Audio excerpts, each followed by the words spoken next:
हरे Krishna. Shrimad Bhagavatam canto 10 chapter 68 Samba का विवाह। सुखदेव गोस्वामी ने कहा, हे राजन, जामवंती के पुत्र सांब ने जो सदैव युद्ध में विजयी होता था, दुर्योधन की पुत्री लक्ष्मणी का उसके स्वयंवर समारोह से अपहरण कर लिया। क्रुद्ध कौरवों ने, इस बुरे आचरण वाले बालक ने हमारी अविवाहिता कन्या को इसकी इच्छा के विरुद्ध बलपूर्वक हर कर हमारा अपमान किया है। बुरे आचरण वाले इस सांब को बंदी बना लो। आखिर वृष्णिजन हमारा क्या कर लेंगे? वे हमारी ही कृपा से हमारे द्वारा प्रदत्त पृथ्वी पर शासन कर रहे हैं। यदि वृष्णि लोग यह सुनकर कि उनका पुत्र पकड़ा गया है यहाँ आते हैं तो हम उनके घमंड को तोड़ डालेंगे। इस प्रकार से वे उसी तरह दमित हो जाएंगे जिस तरह कठोर नियंत्रण के अंतर्गत शारीरिक इंद्रियां दमित हो जाती हैं। यह कहकर तथा कुरुवंश के वयोवृद्ध सदस्य द्वारा अपनी योजना की स्वीकृति लेने पर कर्ण, शल, भूरि, यज्ञकेतु तथा सुयोधन सांब पर आक्रमण करने के लिए कूच कर गए। दुर्योधन तथा उसके साथियों को अपनी ओर दौड़ते देखकर महारथी सांब ने अपना सुंदर धनुष धारण कर लिया और वह सिंह की तरह अकेला खड़ा हो गया। पकड़ने के लिए कृत संकल्प क्रुद्ध कर्ण इत्यादि धनुर्धरों ने जोर जोर से सांब से कहा, ठहरो और युद्ध करो, ठहरो और युद्ध करो। वे उसके पास आए और उस पर बाणों की वर्षा करने लगे। हे कुरुश्रेष्ठ, चूंकि कृष्ण के पुत्र सांब को कुरुगण अनैतिक रीति से तंग कर रहे थे, अतः यदुकुल का यह प्रिय पुत्र उनके आक्रमण को सहन नहीं कर सका और जिस तरह एक सिंह शूद्र पशुओं के आक्रमण को सहन नहीं कर पाता, अपने अद्भुत धनुष को टंकार करके वीर सांब ने बाणों से कर्ण आदि 6 योद्धाओं पर प्रहार किया।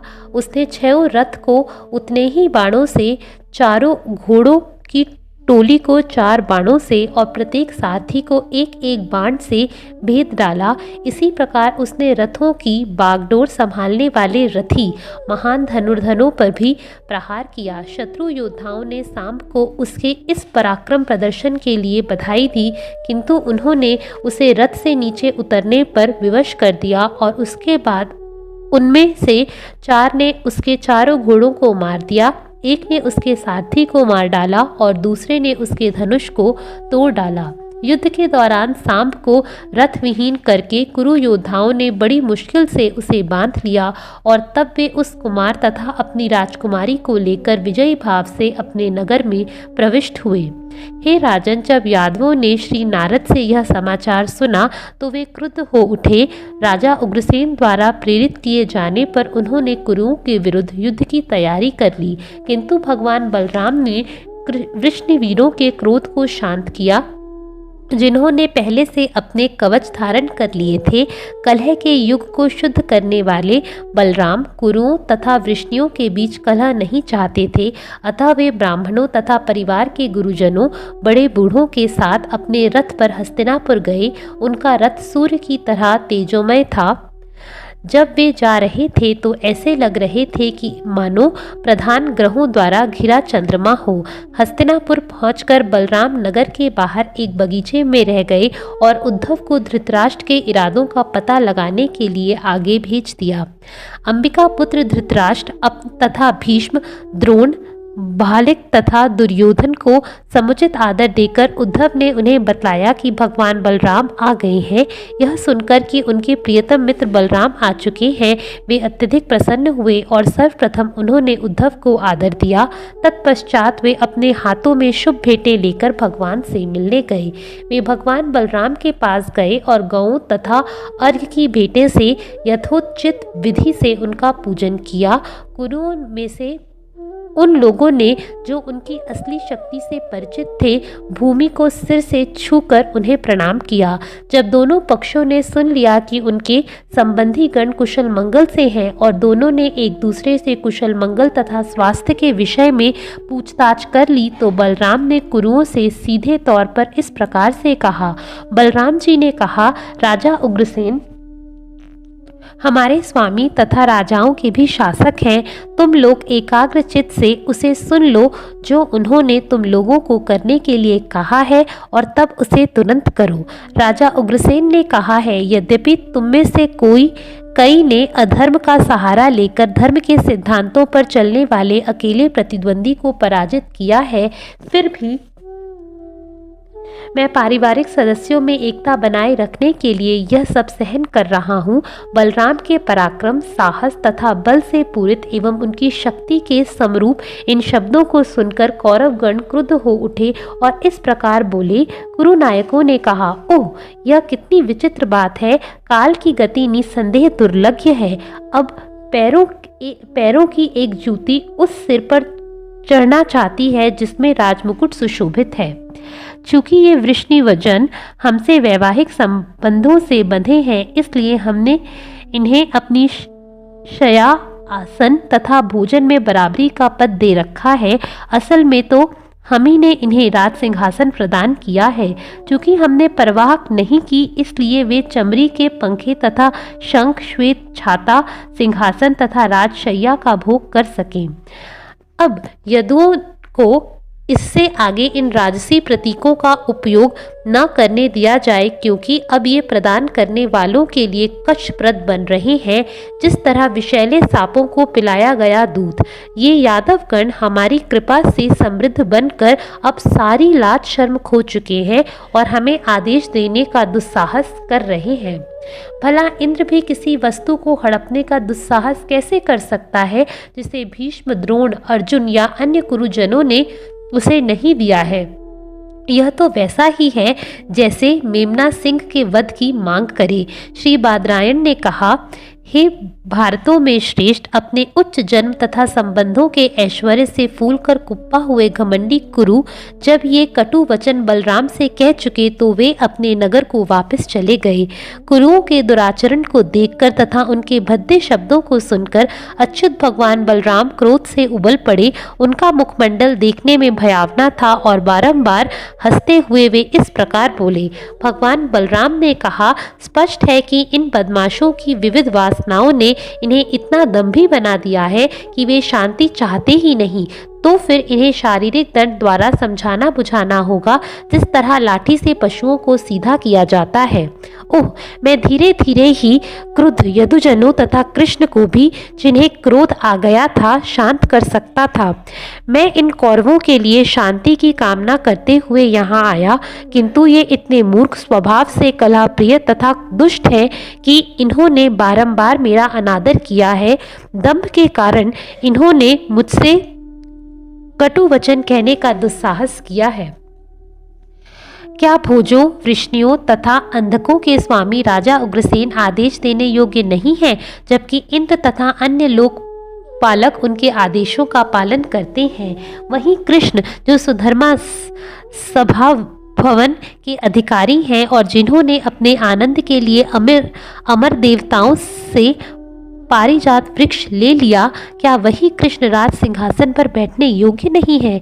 समस्त ब्रह्मांड की स्वामिनी साक्षात लक्ष्मी जी उनके पैरों की पूजा करती हैं और उन्हीं लक्ष्मी के पति क्या मर्त्य राजा की सात सामग्री के पात्र नहीं हैं?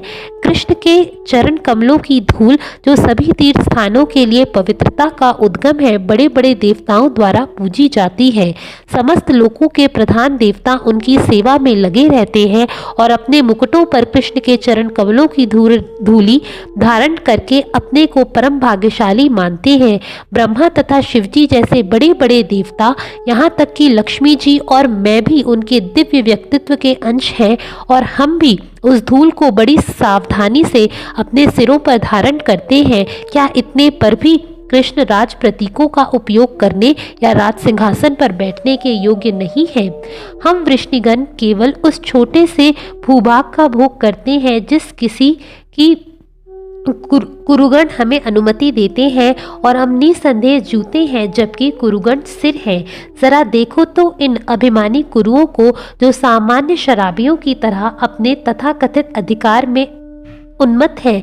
ऐसा कौन वास्तविक शासक जो आदेश देने के अधिकार से युक्त है उनके मूर्खतापूर्ण एवं बेतुके शब्दों को सह सकेगा। क्रुद्ध बलराम ने घोषणा की, आज मैं पृथ्वी को कौरवों से विहीन कर दूंगा। यह कहकर उन्होंने अपना हलायुद्ध ले लिया और उठ खड़े हुए मानो तीनों लोगों को स्वाहा करने जा रहे हों। भगवान ने क्रुद्ध होकर अपने हल की नोक से हस्तिनापुर को उखाड़कर और संपूर्ण नगर को गंगा नदी में फेंकने की मंशा से उसे घसीटने लगे। घसीटे जा रहे अपने नगर को समुद्र में घनाई की तरह डगमगाते तथा गंगा में गिरने ही वाला देखकर सारे कौरव भयभीत हो उठे। वे अपने प्राण बचाने के लिए अपने साथ अपने परिवारों को लेकर भगवान की शरण लेने गए।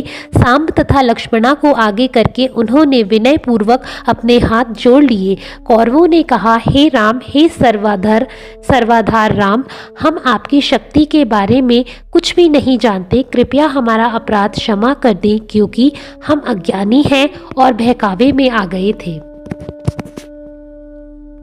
आप अकेले जगत का सृजन, पालन तथा संहार करते हैं और आपका कोई पूर्व हेतु कारण नहीं है। दरअसल हे प्रभु, विद्वानों का कहना है कि जब आप अपनी लीलाएं करते हैं तो सारे संसार आपके खिलौने जैसे हो जाते हैं। हे हजार सिरों वाले अनंत, आप अपनी लीला के रूप में इस भूमंडल को अपने एक सिर पर धारण करते हैं। संहार के समय आप सारे ब्रह्मांड को अपने शरीर के भीतर लीन कर लेते हैं और अकेले बचकर विश्राम करने के लिए लेट जाते हैं। आपका क्रोध हर एक को शिक्षा देने के निमित्त है। यह घृणा या द्वेष भी अभिव्यक्ति नहीं है। हे परमेश्वर, आप शुद्ध सतोगुण को धारण करते हैं और इस जगत को बनाए रखने तथा इसकी रक्षा करने के लिए ही क्रुद्ध होते हैं। हे समस्त जीवों के आत्मा, हे समस्त शक्तियों को धारण करने वाले, हे ब्रह्मांड के अव्यय सृष्टा, हम आपको नमस्कार करते हैं और नमस्कार करते हुए आपकी शरण ग्रहण करते हैं। शुकदेव गोस्वामी ने कहा, जिन कौरवों का नगर डगमगा रहा था और जो अत्यंत कष्ट में होने के कारण उनकी शरण में आ रहे थे, ऐसे कौरवों द्वारा स्तुति किए जाने पर बलराम शांत हो गए और उनके प्रति कृपालु हो गए। उन्होंने कहा, डरो मत। फिर उनके भय को हर लिया। अपनी पुत्री के प्रति अत्यंत वत्सल दुर्योधन ने उसे दहेज में 1260 वर्षीय हाथी, 1,20,000 घोड़े, 6,000 सूर्य जैसे चमकते सुनहरे रथ तथा 1,000 दासियां भी जो गलों में रत्न जटिल हार पहने थीं, दी। यादवों के प्रमुख भगवान ने इन सारे उपहारों को स्वीकार किया और तब अपने पुत्र तथा अपनी पुत्रवधू सहित वहां से प्रस्थान किया और उनके शुभ चिंतकों ने उन्हें विदाई दी। तब भगवान हलायुद्ध अपने नगर द्वारका में प्रविष्ट हुए और अपने संबंधियों से मिले, जिनके हृदय उनके अनुराग में बंधे हैं। सभा भवन में उन्होंने कुरुओं के साथ हुई प्रत्येक घटना यदुओं को कह सुनाई। आज भी हस्तिनापुर नगर गंगा के तट पर दक्षिणी दिशा में उठा हुआ दिखता है। इस तरह यह भगवान बलराम के पराक्रम का सूचक है। हरे कृष्णा।